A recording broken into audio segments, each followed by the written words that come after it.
નમસ્કાર મિત્રો, Niva medical YouTube ચેનલમાં આપ સૌનું સ્વાગત છે। ઓબીજી પાર્ટ 5 ઇમ્પોર્ટન્ટ એમસીક્યુ બરાબર, એટલે કે 100 સુધીના જે તમામ એમસીક્યુ આપણે જોવાના છે સુપર મોસ્ટ આઈપી નિવા મેડિકલ યુટ્યુબ ચેનલના માધ્યમથી જે તમામ એમસીક્યુ છે એ બેઝિક હશે, એટલે કે સુપર મોસ્ટ આઈપી હશે પણ થોડા ઈઝી હશે બરાબર। એટલે કે જે 1 થી 8 પાર્ટમાં સુપર મોસ્ટ આઈપી એમસીક્યુ 100 સુધીના જોવાના છીએ, એટલે કે 100 એમસીક્યુ છે તે રીઝનિંગ સાથે ગુજરાતી અને અંગ્રેજીમાં આપણે ચર્ચા કરવાના છીએ।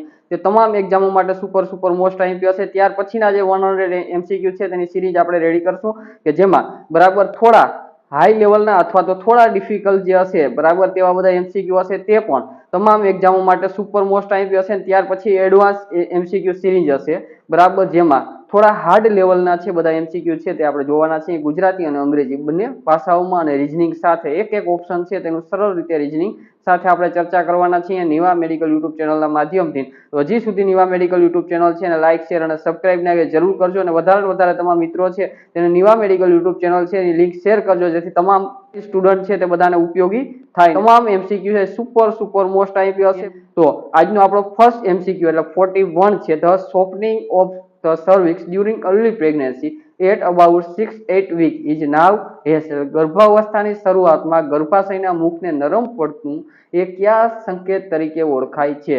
ઓપ્શન એ છે ગુડેલ સાઇન, ઓપ્શન બી છે ચેડવિક સાઇન, ઓપ્શન સી છે હેંગર સાઇન, ઓપ્શન ડી છે ઓન્સિડર સાઇન। ઓપ્શન એ છે ગુડેલ સાઇન, જેમાં 6 થી 8 વીક છે સર્વિક્સ છે તે નરમ પડે છે, અને જે નાકની જે ટીપ જેવું છે બરાબર સખત જોવા મળતું હોય છે બરાબર, એની જગ્યાએ જે હોઠ જેવું એટલે લીફ જેવું નરમ બની જતું હોય છે બરાબર, ગુડેલ સાઇન છે તેમાં। ને ચેડવિક, ઓપ્શન બી છે ચેડવિક સાઇન, એટલે કે ચેડવિક સાઇનમાં વજાઇના અને સર્વિક્સ છે બરાબર ત્યાં વાદળી અથવા તો જાંબલી કલર એટલે કે બ્લુઇશ અથવા તો પર્પલિશ ડિસ્કલરેશન છે તે જોવા મળતું હોય, તે 6 થી 8 વીક જોવા મળે છે બરાબર। ગુડેલ સાઇન છે એ પણ 6 થી 8 વીક, અને ચેડવિક સાઇન છે તે બી 6 થી 8 વીકે જોવા મળે છે। બંનેમાં ફરક એટલો કે ગુડેલ સાઇન છે તેમાં બરાબર જે સર્વિક્સ છે બરાબર તે લીફ જેવી નરમ પડી જાય, જે નોઝના ટીપ જેવી હોય છે તે, અને ચેડવિક સાઇન છે એમાં ડિસ્કલરેશન જોવા મળે છે। સી ઓપ્શન છે હેગર સાઇન। હેગર સાઇન છે એટલે કે જેમાં ગર્ભાશયના નીચેનો ભાગ છે લોઅર યુટ્રાઇન સિગ્મેન્ટેશન અથવા તો જે ઇન્થમસ છે તેને નરમ પડવું, જેમાં 6 થી 12 વીક છે તેમાં જે ઉપર અને નીચેનો ભાગ યુટ્રસનો છે તે અલગ હોય તેવો અનુભવ જોવા મળતો હોય। ત્યાર પછી ઓપ્શન ડી છે ઓન્સિડર સાઇન। ઓન્સિડર સાઇન છે તેમાં જે યોનિ માર્ગ અથવા તો જે આપણે સર્વિક્સ કહીએ છીએ બરાબર, અથવા તો જે વજાઇના છે તેની પાસે બરાબર પલ્સેશન જોવા મળે, એટલે કે જે બ્લડ છે એના ધબકારા છે અથવા સ્પષ્ટ રીતે છે તેનો અનુભવ થઈ શકતો હોય છે, તે જે લગભગ 8 વીક છે પછી જોવા મળતા હોય છે। એટલે કે જે ઓન્સિડર સાઇન છે બરાબર એને પલ્સેશન જોવા મળે, એટલે કે જેમાં લોહીના જે બ્લડના જે ધબકારા છે બરાબર સ્પષ્ટ રીતે અનુભવાય છે, કેટલા તો 8 વીકે તે જોવા મળતો હોય। જેવા આપણે જે 41 એમસીક્યુ છે તેમાં શું પૂછવામાં આવ્યું છે? Softening of cervix during early pregnancy about 6 થી 8 વીક ઇઝ નાવ, એટલે કે 6 થી 8 વીકમાં છે બરાબર જે સોફ્ટનિંગ ઓફ સર્વિક્સ જોવા મળે છે, તો એટલે કે જે મુખ નરમ પડવું તે કયો સંકેત જોવા મળે છે બરાબર, એટલે નીચેનામાંથી કયું સાઇન છે તે આપણે કહેવાનું છે।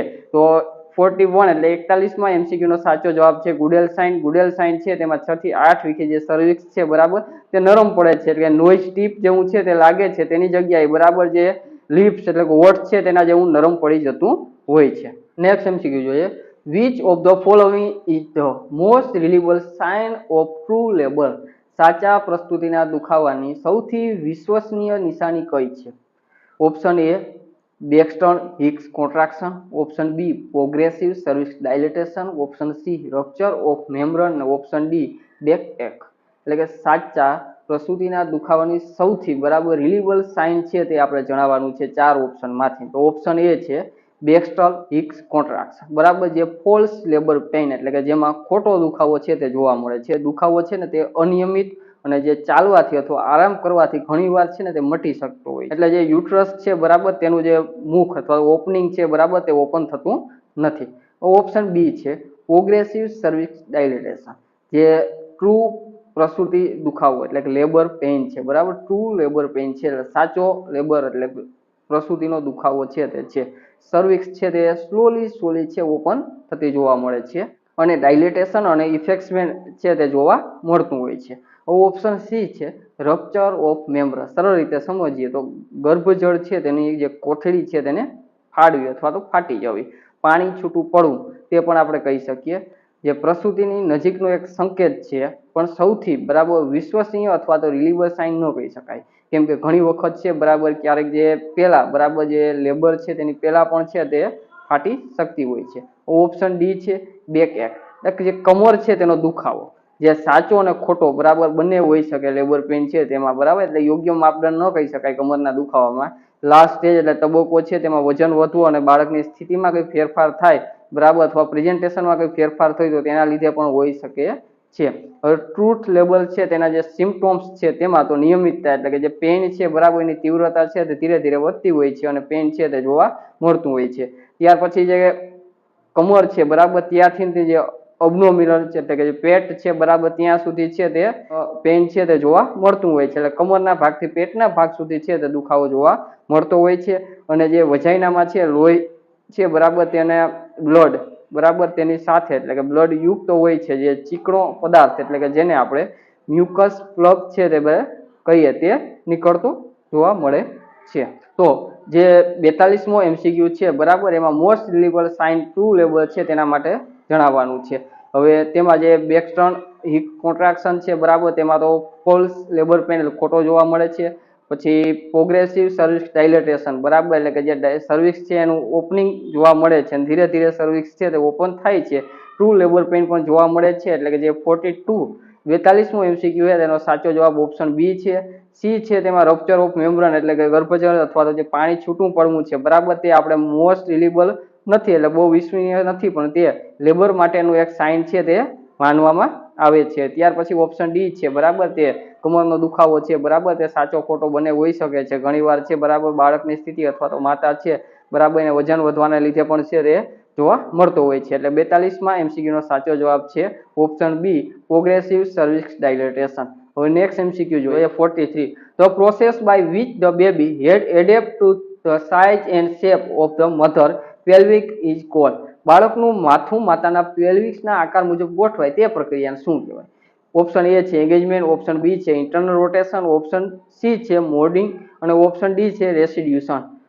બરાબર, ને આન્સર આ MCQ નો નીચે આપેલ છે. ઓપ્શન સી છે તે સાચો જવાબ છે બરાબર, મોલ્ડિંગ. મોલ્ડિંગ શું છે તો આખી પ્રક્રિયા દરમિયાન એક થતો ફેરફાર છે, જે બર્થ કેનાલમાંથી બાળક છે તે પસાર થાય અને જે આકાર મુજબ છે પોતાની સ્થિતિ બદલતું રહેતું હોય છે તેને મોલ્ડિંગ કહેવામાં આવે છે. પણ તેના જે અમુક બરાબર મિકેનિઝમ ઓફ લેબર છે તેના મુખ્ય 8 સ્ટેપ છે તેની આપણે માહિતી મેળવી લઈએ, જેમાં એંગેજમેન્ટ છે, ડિસેન્ટ છે, ફ્લેક્શન છે અને ઇન્ટરનલ રોટેશન છે, એક્સટેન્શન છે, રેસ્ટિટ્યુશન છે, એક્સટર્નલ રોટેશન છે અને એક્સક્લુઝન છે. એટલે કે જે બાળક છે તે પેલ્વિકમાં એંગેજમેન્ટ જોવા મળે ને ત્યાંથી કે બહાર આવવું ત્યાં સુધીની પ્રક્રિયા છે તે 8 સ્ટેપમાં ડિવાઇડેડ કરેલ છે, કે મિકેનિઝમ ઓફ લેબર તેને કહેવામાં આવે છે. જેમાં એંગેજમેન્ટ બાળકને માથાનો સૌથી પહોળો ભાગ જેને બાયપરાઇટલ ડાયામીટર છે એ માતા છે મધર છે તેની પેલ્વિક ઉપરના ભાગમાં છે, એટલે કે જેને પેલ્વિક બ્રીમ કે છે તેમાં પ્રવેશતું હોય. ડિસેન્ટ એટલે કે જે નીચે ઉતરવું, લેબર દરમિયાન છે તે નીચે આવતું હોય છે. ફ્લેક્શન, ફ્લેક્શન બાળકનું હેડ છે તે નીચેની લોઅર સાઈડ ઉપર આવે અને પેલ્વિક જે ફ્લોર છે તેના સંપર્કમાં આવે છે અને માથું છે તે થોડું લોઅર સાઈડમાં નમી જતું હોય ને હેડ છે તે સ્મોલેસ્ટ ડાયામીટર એટલે નાનો વ્યાસ છે બરાબર પેલ્વિકમાં આવે ને જેથી બહાર છે તે નીકળવાનું સરળતા રહેતી હોય છે. ઇન્ટરનલ રોટેશન એટલે આંતરિક રીતે જે પરિભ્રમણ થાય, હેડ છે તે ફરે છે, ઓક્સિપુટ છે તે આગળની તરફ આવી જતું હોય છે. એક્સટેન્શન બાળકનું હેડ છે તે જન્મે છે બરાબર, એટલે કે બાળક છે તેનું હેડ છે ખાલી જન્મે તો તેને એક્સટેન્શન કહેવામાં આવે. રેસ્ટિટ્યુશન એટલે કે જે હેડની વિરુદ્ધના દિશામાં છે બરાબર 45 એંગલે છે જે ફરતું હોય તે, અને એક્સપુઝન એટલે બહાર આવી જવું બરાબર, જન્મ થઈ જવો, ચાઇલ્ડ છે તે બહાર આવી જાય તે. ટૂંકી અને સરળ રીતે યાદ રાખવું એટલે EDFIERE બરાબર, ને શોર્ટમાં એક વાક્યમાં every decent fellow in the Egypt and round against બરાબર, એટલે કે 8 સ્ટેપ છે તેને યાદ રાખી શકાય. જેમાં એવરી એટલે કે એંગેજમેન્ટ, પછી ડિસેન્ટ એટલે કે જે ડિસેન્ટ સેકન્ડ સ્ટેપ છે તે, પછી ફેલો એટલે કે જે ફ્લેક્શન, ત્યાર પછીનું ઇન એટલે કે ઇન્ટરનલ રોટેશન, ઇજિપ્ટ જેને એક્સટેન્શન અને ત્યાર પછી એડ્સ એટલે કે જે રેસ્ટિટ્યુશન અને ત્યાર પછી એક્સટર્નલ રોટેશન અને એક્સપુશન, લાસ્ટમાં છે એક્સપુશન બરાબર. તેવી રીતે જે બધા મિકેનિઝમ ઓફ લેબર છે તે સરળતાથી યાદ રાખી શકાય. બાકી અલગ રીતે તમે પણ તેની બરાબર સરળ એક વાક્ય બનાવી અને સરળ રીતે યાદ રાખી શકો, ટૂંકી રીત બનાવી અને તમે યાદ રાખી શકો. હવે આપણે નેક્સ્ટ MCQ જોઈએ 44મો MCQ. What is the average duration of the first stage of labour is of primigravida. પ્રથમ વાર ગર્ભવતી મહિલા અને પ્રસૂતિ પહેલા તબક્કાનો સરેરાશ સમયગાળો કેટલો હોય છે? ઓપ્શન એ છે 2-4 અવર્સ, ઓપ્શન બી છે 6-8 અવર્સ, ઓપ્શન સી છે 12-40 અવર્સ, ઓપ્શન ડી છે 24 અવર્સ, એટલે કે ઓપ્શન એ છે 2 થી 4 કલાક, ઓપ્શન બી છે 6 થી 8 કલાક, ઓપ્શન સી છે 12 થી 14 કલાક અને ઓપ્શન ડી છે 24 કલાક. બરાબર, 4 ઓપ્શનમાંથી ફર્સ્ટ સ્ટેજ ઓફ લેબર છે એમાં પ્રાઇમરી ગ્રેવિડાનો જે સમયગાળો છે તે આપણે જણાવવાનો છે. બરાબર, એટલે કે આપણે સરળ રીતે બધી માહિતી મેળવી લઈએ. પ્રાઇમરી અને મલ્ટી ગ્રેવિડા છે તે અને જે તબક્કો છે, સ્ટેજ છે, તેમાં શું થાય છે તે ટોટલી છે. બરાબર, 4 સ્ટેજ ઓફ લેબર છે તે જોવા મળતું હોય, 4 સ્ટેજ જોવા મળતા હોય. તે સ્ટેજમાં શું થાય છે, પ્રાઇમરી ગ્રેવિડા છે તેમાં કેટલો સમય લાગે છે, મલ્ટી ગ્રેવિડા છે તેમાં કેટલો સમય લાગે છે. પ્રાઇમરી ગ્રેવિડા એટલે કે જે પહેલી પ્રસૂતિ હોય છે તે, અને મલ્ટી ગ્રેવિડા એટલે બીજી કે તેથી વધારાની જે પ્રસૂતિ જોવા મળતી હોય તે. બરાબર, સ્ટેજ એટલે તબક્કો. સ્ટેજ 1 જેમાં સર્વિક્સ ડાયલેટેશન જોવા મળે, જે 12 થી 14 કલાક છે બરાબર તે પ્રાઇમરીમાં અને 6 થી 8 કલાક છે બરાબર તે મલ્ટીમાં જોવા મળે.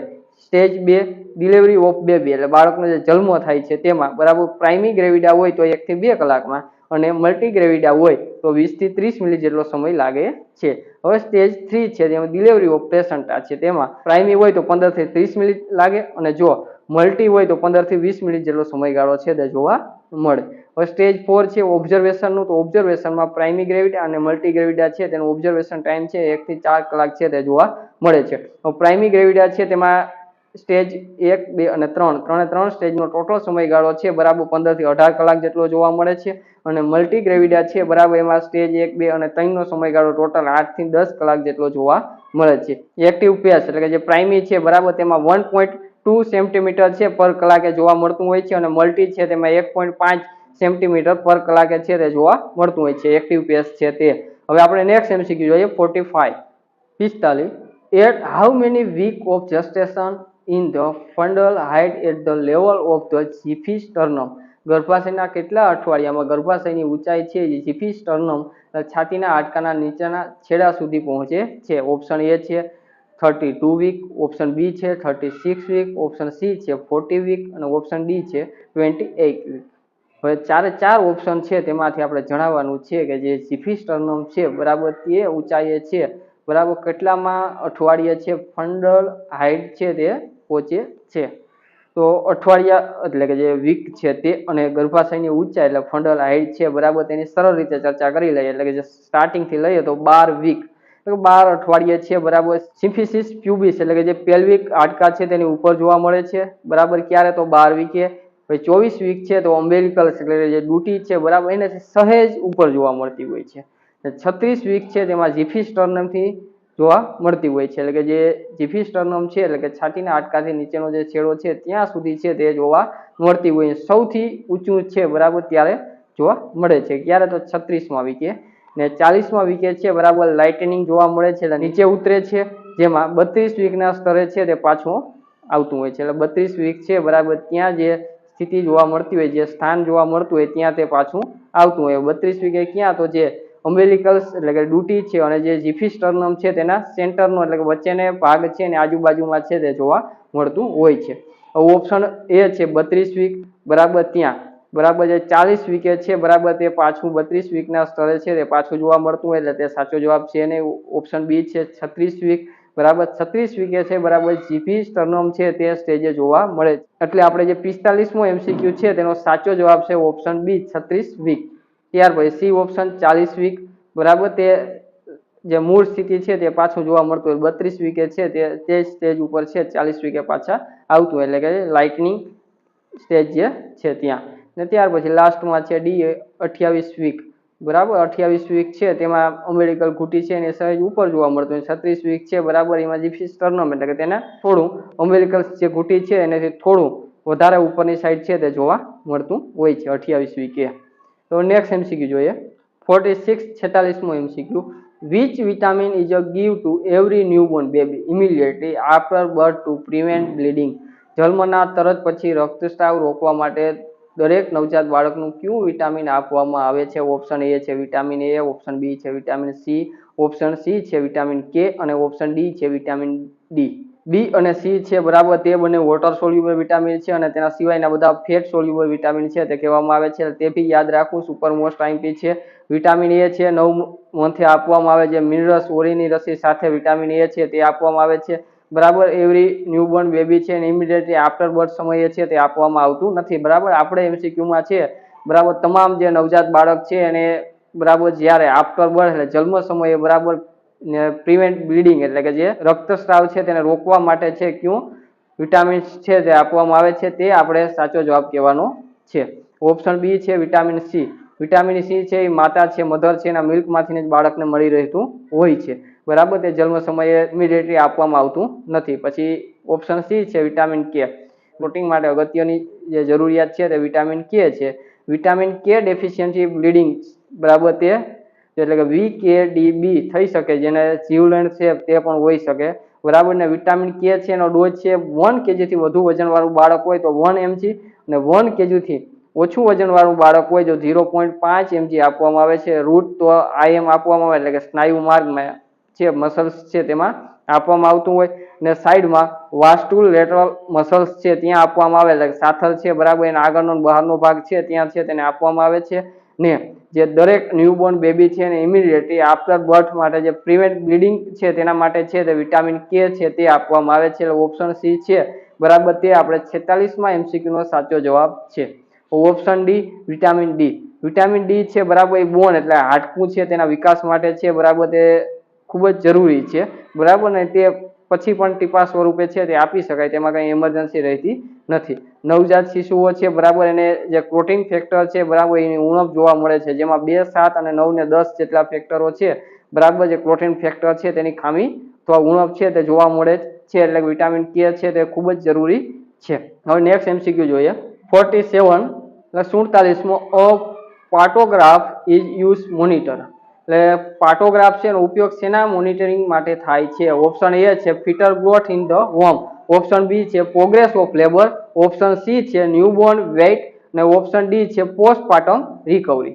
ઓપ્શન એ છે fetal growth in the womb એટલે ગર્ભમાં બાળકની જે વૃદ્ધિ છે તેમાં. તો તેમાં આપણે USG કરી શકાય. USG એટલે અલ્ટ્રાસોનોગ્રાફી છે તે અથવા તો ફંડલ હાઇટ છે તે માપવામાં આવતી હોય છે. ઓપ્શન બી છે પ્રોગ્રેસ ઓફ લેબર, બરાબર. પ્રોગ્રેસ ઓફ લેબર છે તેમાં જે પ્રસૂતિની પ્રક્રિયા છે એનું ગ્રાફિંગ રેકોર્ડિંગ છે તે કરવામાં આવતું હોય, એટલે કે 47માં MCQ નો સાચો જવાબ છે ઓપ્શન બી છે પ્રોગ્રેસ ઓફ લેબર. હવે પ્રોગ્રેસ ઓફ લેબર છે બરાબર તેમાં તેનો યુઝ તો સર્વાઇકલ ડાયલેટેશન અને ડિસેન્ટ માપે છે, બરાબર. ને ઇમ્પોર્ટન્ટ એટલે કે એક્શન છે લાઇન દ્વારા છે તે જણાવવામાં આવે છે, અને કંઈ પણ ઓબ્સ્ટ્રક્શન જોવા મળતું હોય તો તે જાણી શકાય છે. અને જે ઓપ્શન સી છે ન્યૂબોર્ન વેઇટ, બરાબર. તો જે વેઇટ સ્કેલ એટલે કે વજન કાંટો છે એના દ્વારા છે બરાબર તે વજન માપી શકાય. ઓપ્શન ડી છે પોસ્ટપાર્ટમ રિકવરી, જેના માટે પોસ્ટનેટલ ચાર્ટ છે તે વપરાય છે, ને પોસ્ટપાર્ટમ રિકવરી છે તેને ક્યુરીપેરિયમ પણ કહેવામાં આવે છે. એટલે આપણે 47મો MCQ છે બરાબર પાર્ટોગ્રાફનો ઉપયોગ શેના મોનિટરિંગ માટે થાય છે? તો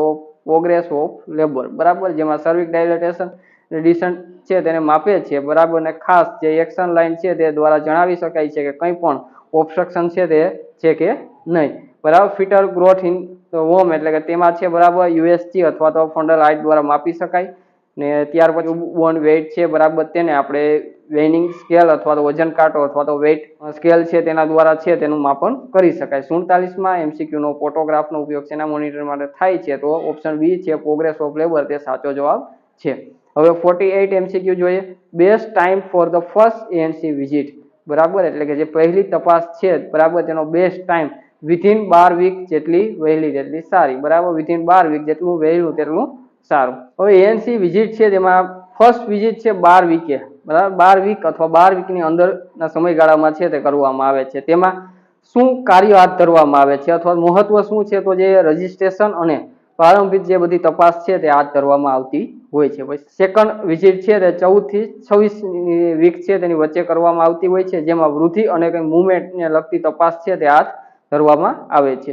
ત્યાર પછી થર્ડ વિઝિટ છે તે 28 થી 34 વીક છે ત્યારે કરવામાં આવતી હોય, જેમાં બીપી, બરાબર. એટલે કે બ્લડ પ્રેશર છે બરાબર તેનું માપન અથવા તો તેનું મોનિટરિંગ કરવામાં આવે છે, અને કોઈ પણ બરાબર જગ્યાએ કંઈ સોજો કે વગેરે સ્વેલિંગ વગેરે જોવા મળે છે કે નહીં તે બધી તપાસ છે તે હાથ ધરવામાં આવે છે, બરાબર. જે થર્ડ વિઝિટ એટલે કે જે 28 થી 34 વીકે છે કે કરવામાં આવે તે. ફોર્થ એટલે કે ચોથી વિઝિટ છે બરાબર તે 36 વીકથી બરાબર ડિલિવરી થાય ત્યાં સુધીમાં છે, અથવા તો જે પ્રસૂતિની જે અવધિ છે ત્યાં સુધીમાં છે તે કરવામાં આવે છે, જેમાં પોઝિશન છે બાળકની તે બધી બાબતો છે તે જોવામાં આવે છે. હવે તમામ વિઝિટ દરમિયાન શું શું તપાસ કરવામાં આવે? તો વજન છે, બ્લડ પ્રેશર અને હાઇટ છે તે બધીની તપાસ હાથ ધરવામાં આવે છે ને લેબ ટેસ્ટ છે તેમાં HB, blood group, HIV, syphilis અને યુરિન ટેસ્ટ વગેરે છે તે બધાની જરૂરિયાત ઊભી થતી હોય છે ને વેક્સિનેશન બરાબર રસી છે તેમાં ધનુર એટલે કે ટીટી રસી છે તે મધરને આપવામાં આવતી હોય છે. હવે 49 જોઈ લઈએ. નોર્મલ કલર ઓફ એમ્બ્રોઇક ફ્લુઇડ બરાબર એટલે ઉલ્વજનનો રંગ બરાબર ક્રીન પ્લેન સ્ટ્રો જોવા મળે છે અને જો લીલું હોય તો તેમાં મેકોનિયમ હોઈ શકે એટલે બાળક ફિટસ છે તેનું સ્ટૂલ પાસ કરવું જોઈએ એટલે તો તે મેકોનિયમ છે તેને કહેવામાં આવે છે. હવે 50મો જોઈએ. ડ્રગ ટુ ઇન્ડ્યુસ લેબર દુખાવા લાવવાની દવા છે તેને ઓક્સિટોક્સિન જેને પિટોસિસ તરીકે પણ ઓળખવામાં આવે છે. આ તમામ લાસ્ટમાં ઓનલાઈન જોઈએ છીએ તે તમામ એક્ઝામ માટે સુપર મોસ્ટ આઈએમપી છે બરાબર. નિવા મેડિકલ યુટ્યુબ ચેનલ દ્વારા બરાબર ઓબીજી ના રિલેટેડ તમામ જે એમસીક્યુ બેઝ વન લાઈન જે પણ બરાબર તમારા સમક્ષ રજૂ કરવામાં આવે છે તે બરાબર તમામ એક્ઝામ માટે સેન્ટ્રલ સ્ટેટ લેવલની તમામ એક્ઝામ માટે સુપર મોસ્ટ આઈએમપી છે તે એમસીક્યુ છે બરાબર. ને જે હાલના આપણે 100 એમસીક્યુ જોવાના છીએ બરાબર. બેઝિક લેવલ જોશું એટલે કે જે થોડા ઈઝી એમસીક્યુ છે તેની આપણે ચર્ચા કરવાના છીએ અને પછીના જે એમસીક્યુ એટલે કે જે 100 એમસીક્યુ આપણે બનાવશું તે એમસીક્યુ બધા હશે તે સ્ટાન્ડર્ડ હશે એટલે આનાથી થોડા હાર્ડ જોવા મળશે અને ત્યાર પછી એડવાન્સ બનાવશું જે સુપર મોસ્ટ આઈએમપી હશે પણ તેને આપણે સહેલા બનાવી અને સરળ રીતે તેની માહિતી મેળવશું. હવે 51મો જોઈએ. Weight of the non pregnant uterus એટલે કે 60 ગ્રામ છે પ્રસૂતિ સમયે તે ઘણું વધી જતું હોય છે બરાબર. નોન પ્રેગ્નેન્ટ યુટ્રસ છે તેનો વેઇટ 60 ગ્રામ જેટલો જોવા મળે છે. પછી 52 Paika is a pregnancy refer two બરાબર એટલે પાઇકા છે તેને શું કહેવામાં આવે છે બરાબર પ્રેગ્નન્સીમાં તો ઇટિંગ નોન ફૂડ આઇટમ માટી કે ચોક ખાવાની ઈચ્છા થવી. પણ બેસ્ટ પેલ્વિસ ફોર ડિલિવરી ગાયનેકોઇડ 50% મહિલાઓમાં છે આ હોય છે બરાબર. તમામ જે પેલ્વિસ છે તેની માહિતી આપણે લાસ્ટ સેશનમાં છે એમસીક્યુ બેઝ જે બધી સિરીઝ જોતા હતા તેમાં તમામ માહિતી છે તે મેળવી લીધેલ છે. હવે 54 એટલે કે 54માં number of RT in American code બરાબર 2 આરટી હોય છે અને 1 વેઇન હોય છે. તો 55 જસ્ટેશનલ ડાયાબિટીસ ઓક્યુલર ડ્યુ ટુ એટલે ઇન્સ્યુલિન રેસિડેન્સી ગર્ભાશયની દરમિયાન સુગર વધવી બરાબર. જસ્ટેશનલ ડાયાબિટીસ છે એટલે કે જે ઇન્સ્યુલિન રેસિસ્ટન્સ હોય છે અને જે ગર્ભાવસ્થા દરમિયાન છે સુગરનું વધવું. તો મિત્રો નિવા મેડિકલ યુટ્યુબ ચેનલ દ્વારા બરાબર પૂરો પ્રયત્ન કરવામાં આવશે સુપર મોસ્ટ આઈએમપી ઓબીજી રિલેટેડ તમામ એમસીક્યુ છે બરાબર તે તમારા સમક્ષ પહોંચાડવાનો સરળ રીતે ગુજરાતી અને અંગ્રેજી લેંગ્વેજ છે એમાં રિઝનિંગ સાથે પૂરો પ્રયાસ કરવામાં આવશે. તો હજી સુધી નિવા મેડિકલ યુટ્યુબ ચેનલ છે એને લાઇક શેર અને સબસ્ક્રાઇબ ના કરી જરૂર કરજો. વધારે ને વધારે લોકો છે એને શેર કરજો જેથી તમામ ગુજરાતના નર્સિંગના જે સ્ટુડન્ટ છે તે તમામને નિવા મેડિકલ યુટ્યુબ ચેનલ છે તે ઉપયોગી થાય. આપ સૌ વધારે ને વધારે લોકો છે તેને શેર કરજો. જય ગરવી ગુજરાત.